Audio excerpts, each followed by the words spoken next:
Baik, Assalamualaikum warahmatullahi wabarakatuh. Perkenalkan, nama saya Bora Fedro Diana Kurniawan dari Teknik Angkatan 2024 dari kelas praktikum B dengan NIM 031. Kali ini saya akan menjelaskan terkait sistem embedded materi kali ini, yaitu kita akan membahas terkait I2C atau sudah disebut juga Inter-Integrated Circuit, teman-teman. Nah, di sini kita paham dulu pengertian dari I2C itu sendiri, di mana I2C itu sendiri merupakan protokol komunikasi serial yang dikembangkan oleh NXP Semiconductor untuk memungkinkan beberapa perangkat berkomunikasi menggunakan dua jalur kabel.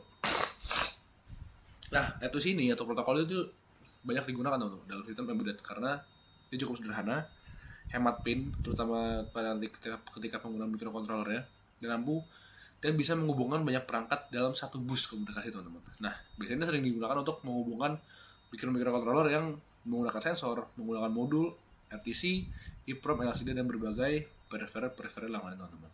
Nah, tujuannya apa? I2C ini sendiri dibuat atau dirancang untuk mempermudah komunikasi antar komponen elektronik dengan satu sistem. Di mana dengan dua jalur komunikasi sendiri, sistem itu bisa menjadi lebih sederhana dan juga lebih efisien dan bisa mengurangi jumlah kabel alias efisiensi kabel yang diperlukan, teman-teman. Nah, yang lainnya itu ada kemampuan menghubungkan banyak perangkat pada jalur yang sama. Jadi satu jalur bisa menghubungkan banyak perangkat tanpa memerlukan pin yang banyak pada microcontroller, teman-teman. Nah, sini ngomong-ngomong tentang itu sih, tentu saja tadi kita ngomongin jalur. Nah, apa sih jalur yang bisa kita pakai? Nah, ada namanya SDA, atau serial data, yang mana pada jalur SDA ini tuh bisa digunakan untuk mengirim dan menerima data antar perangkat. Nah, yang kedua ada serial clock, di mana ini atau SCL kita jalur yang digunakan untuk mengirim sinyal clock yang mengatur sinkronisasi komunikasi, teman-teman. Nah, biasanya ini pakai rangkaian pull up, tapi nggak selalu sih, cuman biasanya kalau misalkan pull up ini lebih apa ya, lebih chance komunikasi lebih baik, teman-teman. Nah, ngomong tentang jalur, ngomong tentang itu sih, ngomong tentang komunikasi, otomatis kita juga bisa membahas terkait master dan slave. Nah, kita mungkin membahas dulu terkait masternya, teman-teman. Dimana master ini adalah perangkat yang mengendalikan komunikasi atau yang mengirim. Nah, tugasnya seperti kayak menghasilkan sinyal clock, memulai komunikasi, memilih perangkat tujuan yang untuk menjadi slave-nya seperti apa, lalu mengirim atau meminta data, teman-teman. Nah, di sini jalurnya adalah slave. Nah, dimana slave itu perangkat yang merespon permintaan dari master. Tadi kan master udah mengirim data, otomatis yang terima adalah slave, teman-teman.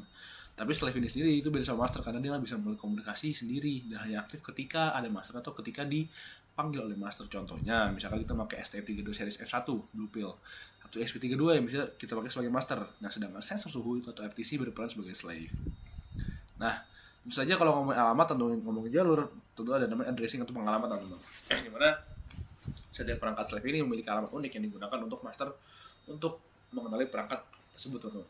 Contohnya gini, ketika si master atau perangkat master ini ingin punya komunikasi dengan satu perangkat, maka master kan pasti akan mengirimkan alamat slave terlebih dahulu. Kalau misalkan addressingnya atau alamat tersebut sesuai, si slave ini akan ngasih respon alias sudah menerima data dan dia akan mungkin respon. Nah, maka komunikasi bakal dilanjutin. Nah, metode I2C ini itu bisa gitu loh ngebuat integrasi sistem ini tuh terjadi tanpa konflik, teman-teman. Makanya kenapa itu penting, karena emang supaya ketika kita melakukan komunikasi di jalur itu tidak banyak konflik yang terjadi atau tabrakan yang terjadi, teman-teman. Nah, ngomong-ngomong itu sih kita harus paham juga cara kerjanya. Nah, akhirnya kita langsung ini aja ya, persingkat dikit, dimana gampang adalah master kan sebagai pengirim data, maka dia akan mengirim sinyal atau sinyal start. Nah, udah ada addressing nih, ini kita ngomong addressing, master udah kita selfie udah kita addressing, dari master kita udah addressing juga, maka masternya bakal ngirim ke slave sesuai dengan addressing yang udah kita alamatin. Nah, si slave ini sih dia bakal memberikan sinyal ACK alias acknowledgement, yang dimana itu mengindikasikan apakah sudah diterima atau belum. Nah, datanya dikirim atau diterima. Nah, setiap data yang diterima akan direspon dengan ACK, teman-teman. Nah, kalau misalkan udah selesai semua yang dikirim datanya, maka master akan memberikan sinyal stop atau berhenti. Master slave-nya, makanya slave juga akan berhenti menerima data. Nah, mekanisme itu sini tuh mastiin bahwa data yang dikirim oleh masternya sendiri dapat diterima oleh slave, yang dimana slave ini menjadi perangkat tujuan, teman-teman. Nah, setelah itu pengaplikasian yang juga bakal kita bahas di praktik ini adalah dimana microcontroller SP32 juga punya I2C bawaan dari kitnya ini sendiri. Contoh penggunaannya membaca data sensor suhu, mengakses modul RTC, dan juga mengenalkan layar OLED, dan juga berkomunikasi dengan modul expander I/O. Nah, ESP ini juga bisa sering digunakan sebagai master, teman-teman, bisa ngumpulin data dari beberapa perangkat, kemudian mengolahnya menjadi jaringan Wi-Fi, jadi melalui jaringan Wi-Fi. Nah, praktik kali ini kita akan mencoba menggunakan ESP32 sebagai masternya, teman-teman. Nanti kita akan menggunakan layar OLED TFT yang akan menjadi slave-nya, sehingga kita bisa menampilkan monitoring yang diterima datanya dari ESP32. Nah, mungkin itu saja untuk penjelasan materi yang bisa saya sampaikan. Sekarang kita akan lanjut ke praktikumnya supaya penjelasan lebih detail dan juga lebih paham. Oke, let's go. Jadi penjelasan program di sini kita mau definisikan library dulu. Kita menggunakan library Arduino, SPI, dan juga ada Fruit untuk integrasi Arduino-nya. Jadi kita mendefinisikan untuk TFT juga, yang mana TFT-nya nanti bakal memunculkan untuk beberapa pin-nya. Jadi kita mendefinisikan pin-nya di sini. Lalu di sini library Adafruit yang juga kita definisikan atau integrasikan dengan TFT yang bakal kita pakai, terutama dengan pin-pinnya. Nah, di sini langsung kita masuk ke bagian program utamanya, di mana kita menggunakan fungsi full setup, di mana dia menggunakan upload speed atau serial begin di 115.200. Dan juga di sini untuk menginisiasi si TFT supaya bisa digunakan, kita menggunakan tft.initiate-rtn. Terus kita bisa menggunakan kode merah, kita bisa menggunakan background merah itu menggunakan program dari fill screen ini, teman-teman. Yang dimana fill screen ini menggunakan program st77xx_red. Terus juga untuk tulisan kita juga bisa mengaturnya dengan menggunakan fungsi set text color dengan kode yang sama dengan _black. Lalu ukuran tulisannya seperti biasa kita menggunakan fungsi text size, cursor, terus juga tulisan hello world. Dan di sini kita menggunakan fungsi void loop supaya dia tidak hilang. Ini untuk satunya.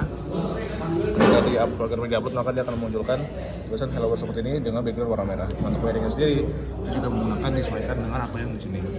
3 volt grounding, juga ada tadi yang definisi pinnya untuk definisi ke pin-pin dari TFT sendiri, dari LED-nya, dari SDK-nya, SDA-nya, AAW, sebagian reset dan juga grounding dan sebagainya. Oke, jadi di sini kita menggunakan ESP32 sebagai mastering dan kita menggunakan metode SPI. Sini kita mengintegrasikan dari library seperti biasa, berdefinikan pinnya untuk SPI dari SCK, MISO dan MOSI, dan juga STM32 untuk CS-nya, juga definisi untuk data LED-nya. Di sini masuk ke utamanya, file setup kita menggunakan pin mode di color white seperti biasa. Bagaimana nanti kita untuk menjelaskan high-nya, bagian void loop-nya untuk melooping bagiannya. Berarti dari STSP ini bisa mengirim data ke STM32 menggunakan dengan indikasi print out itu hello STM32, display setting dan sebagainya. Terus white-nya untuk low, terus ada second-nya 20. Kita menggunakan fungsi integer dimana ini i sama dengan 0. Jika i nantinya bakal lebih kecil dari data load, maka akan menghasilkan increment. Lalu di sini di color white STM32 untuk high, dan ini delay-nya kita menggunakan 1500. Nah, di sini kita akan masuk ke bagian sebagai slave-nya alias penerima datanya si STM32. Di sini melakukan library seperti biasa untuk definisi pin TFT-nya menggunakan PB1211.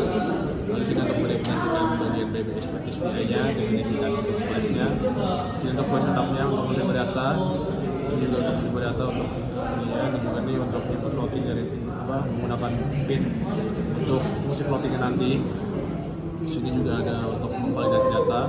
Kita menggunakan fungsi while dummy, dan juga untuk memberikan ini untuk bagian si void dummy-nya ini itu fungsi nanti untuk menerima data dari ESP32 yang sudah mengirimkan datanya. Mulai dari start time ini dan sebagainya. Lalu dari ini akan ada fungsi while if, di mana ini untuk menunggu data atau CS dari ESP32 nantinya ketika ada kondisi high itu bakal berubah menjadi low. Lalu di sini selama ketika masih low itu juga bisa menerima data menggunakan fungsi dari while if ini menggunakan index. Lalu kembali high juga seperti ini sama kurang lebih untuk void loop-nya. Dan sini untuk merevisisikan di TFT-nya seperti yang sudah dijelaskan di awal, ini seperti text color, row line, set cursor dan sebagainya. Lalu file setup-nya untuk merevisisikan pin untuk di TFT sendiri untuk masuk ke fungsinya, apakah fungsinya pengen kita merah itu dan sebagainya. Nanti ketika sudah masuk datanya lewat ESP ke STM itu bakal langsung STM32 ready. Nah, ini ketika sudah data yang masuk akan ada data. Nah, kalau data sudah masuk artinya itu bakal muncul keluar hello STM32 seperti itu. Nah, di sini kecontohan. Sini, ini kan berarti tulisannya udah hello STM32 kan. Dan juga datanya udah oke. Artinya ini udah masuk tuh datanya dari ESP yang dikirim dari ESP sini kirim ke STM32. Nah, sini juga ketika kita mendefinisikan kan bahwasannya background itu merah, tulisannya hitam, kurang lebih seperti itu. Jadi ini udah terlihat bahwasannya si ESP-nya ini sudah berhasil ngirim data ke STM karena sudah data oke. Gitu aja, terima kasih. Oke, kita masuk ke perjuangan 3 di mana kita akan menggunakan koreksi SD card alias akan membaca SD card menggunakan ESP32. Di sini kita masuk program dulu, kita menginclude atau mendefinisikan library dulu. Kita menggunakan Arduino X, FC, SD, SPI. Lalu kita mendefinisikan untuk pin SPI di ESP32-nya, di mana kita menggunakan 5 Lalu kita masuk ke bagian fungsi point print size. Di sini kita harus paham bahwasannya kita ada beberapa tipe indikator, yaitu ada kilobyte, megabyte, dan juga gigabyte. Dan di sini cara ini kita di sini mendefinisikan rumusnya di mana ketika byte itu bakal dibagi 1024. Terus juga nanti misalkan hasil dari kilobyte ini bakal di 1024 akan menghasilkan megabyte. Megabyte juga nanti bakal dibagi dengan 1024 yang akan menghasilkan gigabyte. Nah, ini kita menggunakan fungsi if di mana ketika gigabyte akan kurang lebih dari sama dengan 1.0, maka dia akan memprint serial untuk gigabyte-nya. Seperti itu juga sampai pada bawahnya ketika megabyte-nya lebih besar dari atau sama dengan 1.0, maka di sini akan mengeprint untuk bagian megabyte-nya. Seperti itu di bawah sampai 3 kilobyte juga.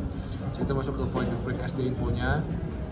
Sini menggunakan fungsi if dan juga return. Jika kalau misalkan nanti SD card itu nggak terbaca, maka akan masuk ke mengeluarkan printout SD card yang terintegrasi. Dan di sini kita masuk lagi ke serial print ini. Di sini kalau misalkan kita bisa membaca, ini kalau misalkan kita tahu SD card seperti apa, bisa dibaca seperti itu. Lalu kurang lebih untuk print ininya untuk membaca kapasitasnya, membaca ke sistemnya, kita pakai berapa, sisanya berapa, print ini dan sebagainya. Lalu ini buat setupnya untuk menginisiasi microSD ketika nanti di running programnya. Nanti kalau misalkan ada beberapa kondisi ketika SD card gagal dibaca atau sebagainya, kalau misalkan terbaca akan operasi seperti ini. Jadi kita langsung aja mulai untuk monitoringnya. Sudah di-upload, jadi nanti ketika di monitoring itu bisa kelihatan teman-teman. Nah, ini nah, sini kalau baca gitu kan SD card-nya tipe S berapa, sini kita baca kapasitas kartunya. Berarti SD card kan kita menggunakan SDHC yang ini menggunakan SD card-nya SDHC. Nah, ini akan baca dari sini SDHC, terus kapasitasnya berapa, total kapasitasnya ada 2,72 sama kapasitasnya 2,71. Yang sudah kepakai 3,34 otomatis, nanti dia di sini 2,07 bakal dikurangkan 3,34, maka masukkan 26,38. Seperti itu. Terima kasih.